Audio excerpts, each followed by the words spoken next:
ኤደንና ዳኒ ድል ባለ ሰርግ ገጠር ሂደው ተጋቡ።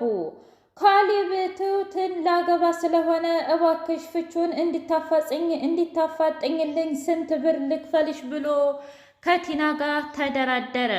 በፍጹም እኔ ፍቅርን በገንዘብ የምደራደር ሴት አይደለሁም። በዛ ላይ ደግሞ ጭራሽ ሰራተኛ ልታገባ ሁነህ አታስበው፣ በፍጹም አላደርገውም ብላ ቲና ግግም አለች። ትሰሚኛለሽ? ያም ይሁን ይህ ሰራተኛም ሆነች ምንም ሰው ናት እና ደግሞ ከምንም በላይ እሷ ካንቺ 10 እጥፍ ትሻላለች። ጸባዋ፣ መልኳ፣ ሁለ ነገሯ እና አንቺን እፈታሻለሁኝ። ስለዚህ ትሁትን አገባለሁ ብሎ ግግም አለም። ዳኒና እንዲሁም ደግሞ ኤዱ በስተመጨረሻ ሁሉንም ነገር አስተካክለውና ይቅር ተባብለው ፍቅር ሁሉንም ነገር ያሸንፋል ብለው አባባን መርቀንና እኛ ገጠር ሂደን መጋባትም አለብን።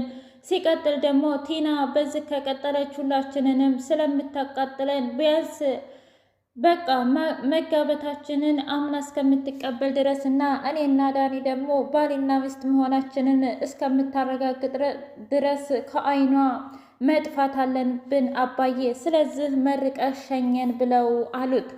አባባም ደግሞ መርቂያችኋለሁ ልጄ፣ ይሄማ ጥሩ ሀሳብ ነው። እውነት ለመናገር ቲና ሁላችንንም ነው የምታቃጥለን። ትናንትና ራሱ እንዴት እንደነቃችና እንዴት ወጥመዳችንን እንዳወቀችብን እውነት ለመናገር ምንም የማውቀው ጉዳይ የለኝም።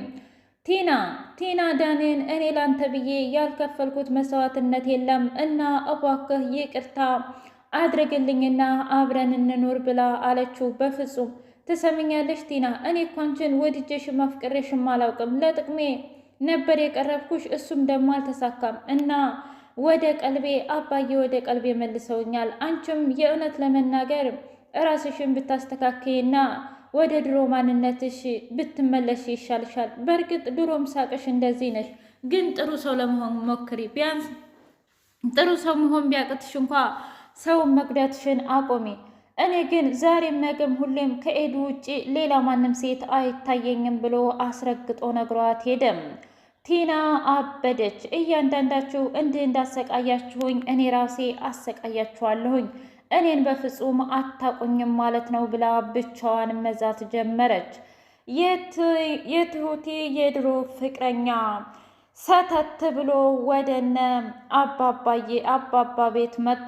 እናም በቃ የካሊብ ጠበቃ ሆኖ እናም ደግሞ የቲናንና የካሊብን የፍቺ ሂደት ጠበቃ ነኝ ብሎ ሁሉንም ተዋወቀ። ትሁት እጅጉን ደነገጠች። ምን ይህ አረመኔ ጨካኝ ደግሞ እዚህ ምን ያደርጋል? ይመስለኛል በቃ ካሊብን አታሎት መሆን አለበት ብላ ብቻዋን ማውራት ጀመረች። እሱም መጣና ትሰሚኛለሽ፣ አንድ ነገር ብትናገሪ እዚህ ነው ሁሉንም ጸጥ የማደርጋቸው። አሁንማ ቤት ገብቻለሁ። ነገር ግን እኔ አሁን ካሊብን በደንብ ስለተዋወቅኩት ቲናንና ካሊብን ለማፋታት ምናልባት እረዳሽ ይሆናል እና አንድም ነገር እንዳትናገሪ ብሎ ጉሮሮዋን አንቆ አስፈራራት። ትሁት የምትገባበት አጣች። ቆይ ምንድን ነው የማደርገው? በቃ አሁን ዳኒም የለ፣ ማንም የሚያግዘኝ የለም። ስለዚህ አባዬንና ካሊብን አደጋ ውስጥ ልከታቸው ነው ማለት ነው ይህ አረመኔና ጨካኝ። ሰላም ሰላም! ውድና የተከበራችሁ ሌላ ኤንድ መሐመድ የዩቲዩብ ቻናል ቤተሰቦች እንዴት ናችሁ? ሁሉ ሰላም፣ ሁሉ መልካም። እኛ ሰላም ነን፣ ደህና ነን። ለዚህ ቻናል አዲስ የሆናችሁ ሰብስክራይብ እያደረጋችሁ ቤተሰብ የሆኑ ነበር ቤተሰቦቻችን ደግሞ ስለምትከታተሉን እጅጉን አድርገን እናመሰግናለን። እጅግ አጓጊውና አስተማሪው ትሁት ድራማ እንደቀጠለ ይገኛል። ቲና ያጠመዱትን ወጥመድ እንግዲህ ለመዘርጋትና እንዲሁም ኤደንን አፍነው ለመውሰድ ሲሞክሩ ሁሉም እየተጠባበቋቸው ነበር። ከዛ የትሁት ፍቅረኛ ገባና ቆይ ጉላጉድ ምንድን ነው? አልገባኝም። መጠጥ ነዋ፣ ነገርኩ እኮ በደንብ ጠጥተዋል፣ ሰክረዋል። ምን አይተሸዋል? ግን ቲና አልገባኝም። ወጥመድ ውስጥ ነን፣ ነቅተውብናል። ምን? አዎ፣ እስኪ ተመልከች፣ መጠጡን እኮ በፍጹም አልጠጡትም። ስለዚህ እነሱ እኔና አንቺ እንደምንመጣ አውቀው ነበር ማለት ነው ብሎ በሮ ሄደ። በሌላ በኩል ቴና ገባችና ትሁትን አፋናፍና አንቺ አረመኔ ጨካኝ፣ ቆይ ለምንድን ነው በመንገድ የምትገቢው? ቆይ ለምንድን ነው የማትተይኝ? እኔ ምን አደረግኩሽ ደግሞ? አረ ተይ ግደለሽ የምታይ ቴና ተይ። ቆይ ለምንድን ነው ያልተኛሽው? እየተጠባበቃችሁን ነበር ማለት ነው? ትሰሚኛለሽ? እኔ አንዷ ሴት ሁኜ እኔ ጀግና ሁኜ እናንተን ሁሉ ማርበትበት ችያለሁኝ። ስለዚህ አሁን ለስራ አጋሮችሽ ሂጂና አልተሳካም ወጥመዱ ተነክቶብናል ብለሽ እንዲተኙ አድርጊያቸው። ምን? አዎ እኔ ሲጀመር ስለምን ወጥመድ እያወራሽ እንደሆነ አላውቅም። ቲና አንቺ እንደሆንሽ አብደሻል እንዴ? በደንብ ነው ያበርኩት። ያሳበዳችሁኝ እኮ እናንተ ናችሁ። ለማንኛውም ግን እመኝ፣ እኔ ከዚህ ቤት የምፈልገውን ነገር ይዤ እስካልወጣሁኝ ድረስ አንቺንም ሆነ አባዬንም ካሊብንም የምፋታበት አንድ ምክንያት የለኝም ብላ ወጥታ ሄደች። አባዬ በጣም ደነገጠና ትሁቴ ይህች እኮ ሰይጣን ስትወጣ አየኋት እና ደህና ነሽ ብሎ ሲላት፣ አዎ አባዬ በጣም ደህና ነኝ፣ በቃ አታስብ፣ እንዲህ እኮ ናት እሷ። ግን እንዴት ነው ሁሉንም ነገር ነቅታብናለች። ምን? አዎ እውነት ለመናገር እኛ እንዳጠመድናት በደንብ አውቃለች። ወይኔ ጉዴ! ይችን ሴትዮ ግን በቃ በፍጹም ማታለል አንችልም ማለት ነው። እንግዲህ እንደዛ ሆኖ ነው። በፍጹም ሴትየዋ የምትታለለ አይነት ሴት አይደለችም አባዬ። ወይኔ ጉዴ! በቃ በአሁኑም ተሸነፍን ማለት ነው። ቆይች ልጅ ግን እንዴት ነው ልንጥላት የምንችለው? አባዬ ተረጋጋ። እንደምንም ብለን አንድ ቀን ቲና እጃችን ላይ መውደቋ አይቀርም። አሁን ሂደተኛ ብላ ሂዶ እንዲተኛ አደረገችው። በሌላ በኩል ዳኒና እንዲሁም ደግሞ ኤደን እኔም ብልህ በተጠንቀቅ እየጠበቅናቸው ነው እና ግን እስካሁን ድረስ ምንም ድምፅ የለም። ይገርማል። እውነት ለመናገር ትሁት እንዳለችኝ ከሆነ የኔን ነው የምትሰጠው። እንዴት? ምክንያቱም ማለቴ ትሁትን ብትፈልግ ኑሮ ሰውየው ትሁትን መጉዳት አይፈልግም። ያኔ ይዟት መሄድ እንጂ መጉዳት አይፈልግም። እና ታዲያ አባዬን ብዙ ጊዜ ሞክራ አልሳካላት ብሏል። አሁን ላይ ጥላቷ እኔ ብቻ ነኝ አይደል? ማለቴ አንተን በማፍቀሬና ከአንተ ጋር በመሆኔ ነው የሚሆነው ኤዱ። እኔ አላቅም እስከ መቼ በፍርሃት እንደምንኖር አላቅም። ግን ዳኒ አታስቢ፣ አሁን ወደ ገጠር እንሄዳለን። ምን? አዎ ገጠር ይዤ ሄጄ ቤተሰቦችን አስተዋውቅሽና ሁሉም ነገር ያበቃል። የእውነትህን ነው ዳኒ? ምን ሆነሽ ነው ኤዱ? አዎ በትክክል በአሁኑ ሁሉንም ነገር ቆርጫለሁ። ምንም ነገር ባይኖረኝ ፍቅር ግን አሸናፊ እንደሆነና ስለዚህ ከዚህ በኋላ መልካም ባልሁኜ ላኮራሽ ከአባዬ ትምህርት ሁሉንም ነገር ወስጃለሁ ብሎ አላት። ከዛ እሷ በእጅጉ ደስ ብሏት ስለነበረ እቅፍ አደረገችው። ካሊብ ወደ ክችን ሂዶ እንዴ ካሊብ ምን ልትሰራ መጣህ? ምንም ላይሽ ነዋ። እና እንዴት ነው ግን የነቃችብን? ማለቴ ቲና አላውቅም ካሊብ፣ እውነት ለመናገር ይህች ልጅ በጣም አውሬ ነገር ናት። ልክ ነሽ፣ ተጠንቀቂ። ለማንኛውማ እኔ የምፈራው እኮ ላንተና ላባዬ ነው እንጂ በፍጹም ለእኔ አልፈራትም። አይ እኛ ደግሞ ላንቺ እንፈራለን።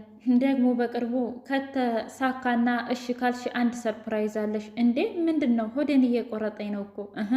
ታዲያ ሆድሽን እንዲቆርጥሽ አይደል እንዴ የሚፈለገው? ብሎ ወጥቶ ሄደ። አባባና ካሌብ እያወሩ ባሉበት ሰዓት በቃ እኔ ትሁትን ላገባት ፈልጊያለሁ። ምን? እንዴት? ማለቴ ከሰውየው ልጠብቃትና ከዚህ በኋላ ደግሞ ሚስቴር አድርጋት አስቤያለሁ። አባዬ የእውነትህን ነው? አስበህበት ነው? አዎ እውነት ለመናገር ትሁትን ማሰብ ከጀመርኩኝ እጅጉን ቆይቻለሁኝ።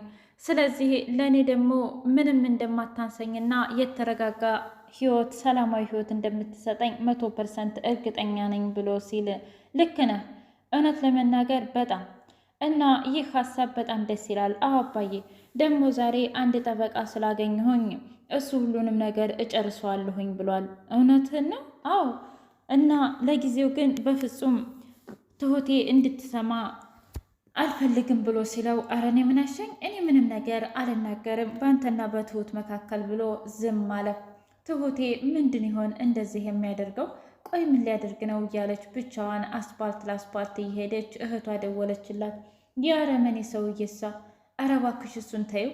እውነት ለመናገር እኔ አሁን የማስበው ለእኔ ሳይሆን ለአባዬና ለካሊብ ነው። እነሱን በጣም እያስጨነኳቸው ነው ያለሁት። እንዴ ታዲያ እህቴ ምን ችግር አለው? ማለቴ ልጃቸው አይደለሽ? እሱማው እንደ አባዬ አይነት አባት የትም አላገኝም፣ ግን ልጁ በጣም አረመኔና ጨካኝ ነው አለቻት። በቃ እሺ ቻው ብላ ስትሄድ አገኘችው። ቆይ አንተ ምን እያደረግክ ነው እዚህ? እንዴ ምን ላደርግ እችላለሁ? ናፍቀሽ ነዋ። ቆይ እኔ አንተ እንደማለውን አታውቅም ማለት ነው? ከዚህ ሌላ ምን እንዳደርግልህ ነው የፈለግከው? አልገባኝም። ነገርኩሽ እኮ እኔ ያንን ሽማግሌ የሆነ ያንን ካሊብን እንደማልፈልጋቸው ታውቂያለሽ። የምፈልገው አንቺንና አንቺን ብቻ ነው። እንዴ ፍቅር በግድ ይሆናል እንዴ? እስኪ ንገረኝ። እኔ ደግሞ አላፈቅርህም፣ ግን እኔ አፈቅርሻለሁ። የእኔ ብቻ ፍቅር ይበቃል። ስለዚህ ትሁቴ 2 ቀን ጊዜ ሰጥሻለሁ። ተያይዘን ወደ ገጠር እንደምንመለስ ቃል ትገቢልኛለሽ። ካልሆነ ግን ሁሉንም ሰው አጠፋለሁ። ኧረ እባክህ ቆይ አንተ ግን አጠፋለሁ ከማለት ውጭ ሌላ ምንም እቅድና ፕላን የለህም እንዴ? ማለቴ አጠፋለሁ ስትል መጥፋትህን ራሱ አታውቅም? ኡፍ በቃ አሁን መናገር ያለብኝን ነገር በሙሉ ተናግሬያለሁ። ካልሆነ ግን ብሎ ተማሮ ሄደ። ትሁቴ እጅጉን ደነገጠችና ወደ ቤቷ መጣች። ከዛ ምን ሆነሽ ነው ትሁቴ? አልገባኝም። ማለቴ ታክዘሻል። የተፈጠረ ነገር አለ? አዎ አባዬ። ያ ልጅ ወይኔ ጉዴ! በቃ ያ ልጅ ሊፋታን አልቻለም አይደል? አዎ አባዬ። ይባስ ብሎ ዛሬማ አስፈራራኝ። እንዴ ትሁቴ አለንልሽ። በቃ ግን እኮ እኔ እናንተን አስቸገርኩ። ለምን እንደዚህ ታያለሽ? እኛ ቤተሰብ አይደለን እንዴ? እናንተን ባላገኝ ኑሮ ምን ይውጠኝ ነበር? እኛስ አንቺን ባናገኝ ኑሮ ምን ይውጠን ነበር? በተለይ ያን ጊዜ እንደዛ ቴናና ዳኒ እንደዛ ሲያሰቃዩኝ በነበረበት ሰዓት አንቺ ባትኖሪ እኔ እኮ እስካሁን ሙቼ ነበር። ከዛ ካሊብ ልጅ ጅል ስለሆነ የዋህ ስለሆነ በየዋህነትና በጅልነት ያለውን ንብረቴን ሀብትና ንብረቴን በሙሉ ምንም ሳያስቀር ለቲና ያወርሳት ነበር። ያኔ የእሷ አሽቀንጥራ ተጥለው ነበር። ውይ አባዬ የሰይጣን ጆሮ ይደፈን። ስለዚህ አንድ ምልሽ ነገር እኛ በሁሉም ከጎንሽ ነን። አመሰግናለሁ አባዬ። አይ ማመስገን አይጠበቅብሽም። አንቺ ልጅ ነሽ፣ እኔም አባትሽ ነኝ። ስለዚህ አንድ አባት ለልጁ የሚያደርገው ምንም ነገር ከብዶት አያውቅም ብሎ አላት። እንደዛ ከሆነ እሺ ብላ ትሁቴም ወደ ክችኗ ገባች።